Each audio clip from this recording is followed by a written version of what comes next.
Spin my nipple nuts and send me to Mars.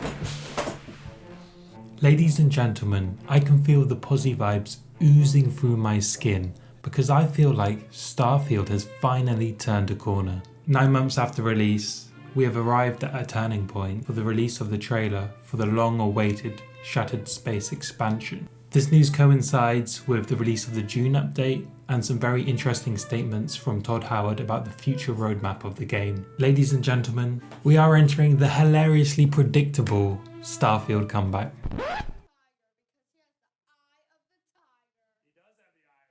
Are you sure about that?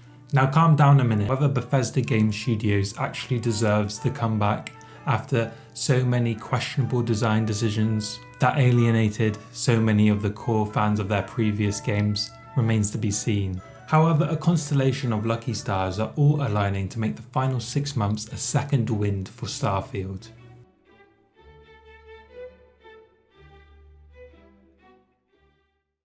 The first part of this is of course the long requested arrival of the Creations as part of the newly released June update. The arrival of Creations, otherwise known as mods, is going to be transformative to Starfield just as they were in Skyrim and Fallout 4. It's what turns Bethesda games from standard RPGs into games unlike anything else where players can mold the game into whatever they want. Starfield with its 1,000 planets is basically a blank canvas for modding like no game before it, and it's going to be the place where the game thrives. While there was already a very decent modding scene on PC with Nexus, the expansion of Creations to consoles with its massive 1,000 GB limit is huge. Some of the creations I've already seen look so impressive. It's what's going to get people to return to the game and stay on it for hundreds of hours. As someone who first tried mods all those years ago, it feels like on Xbox One when mods came to Fallout 4, it eventually inspired me to get a PC and fully experiment with Skyrim mods, which was just a whole new world of possibilities. The overhauls, the quest lines, the Thomas the Tank Engine dragons, and now to finally have official mod support with Starfield, it feels like a full circle moment. Also part of the June update was the introduction of the new faction, the Bounty Hunters Truckers Alliance. Now on the surface, the Starjacker, the first Truckers Alliance mission is pretty run-of-the-mill, but I was actually really pleasantly surprised the longer it went on. It feels like something the game really needed more of, infiltrating a space station which is a handcrafted dungeon in zero gravity. The zero-G combat aspect specifically is something I can't believe they didn't take more advantage of in the base game. Feels really unique to Starfield, which most other big AAA RPGs don't have. I mean, look at the atmospheres. I'm going through the smoke here.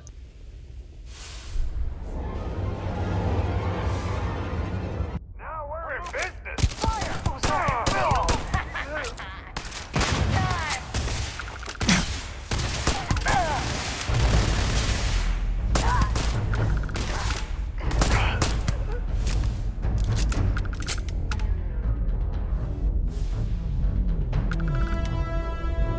Pretty darn cool, Bethesda. The Starjacker even had an ending that I wasn't expecting and explains why we couldn't use our own ship as part of the quest. But let's now address the horse armor shaped elephant in the room, the Vulture. The second Truckers Alliance quest only available on Creations. The Vulture is very much more of the same, which makes it quite unacceptable to only make it available as a paid creation. No singular quest which is part of a larger quest line in the base game should cost money. But horse armor Bethesda gonna horse armor. But in no way do I recommend buying the Vulture.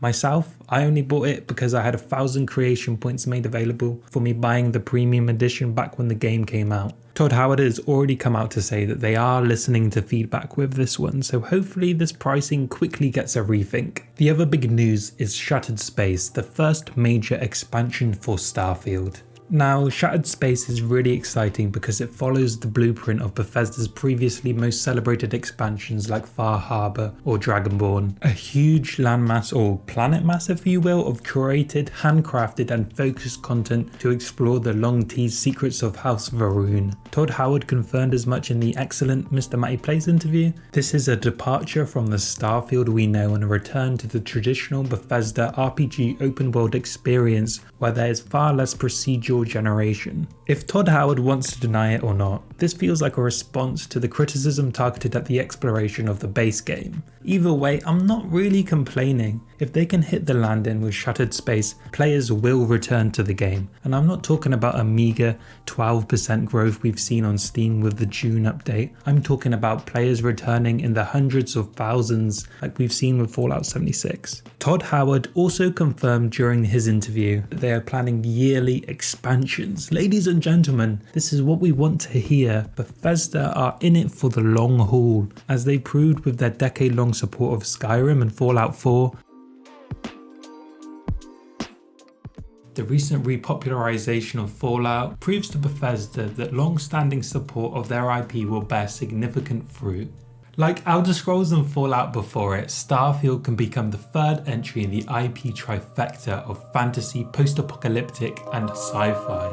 And it means they will have to address some of the core issues with the game, like exploration. Again, as you already know, Starfield has been slowly but surely receiving updates which, in all fairness up to this point, have mostly been a combination of bug and stability fixes. Looking back at the May update, they added impressive gameplay options, a very nice little alternative dialogue camera, and the much requested local maps. Not only that, but it seems we can look forward to the vehicle update. I don't know about you guys, but it seems like they are actually listening to player feedback and addressing one of the major problems of the game. It's no secret that planet exploration is one of the worst parts of Starfield, and an addition like vehicles will actually be game changing. I don't know how many times I felt like shutting off the game if I've realised I need to walk 500 miles to get to the temple. It's as simple as this. I don't think they would ever bother addressing player feedback if they were planning to walk away from the game and not support it long term. Looking at Fallout 76 specifically, like Starfield, it had a number of huge problems and its reputation in the first couple of years after launch was in the mud.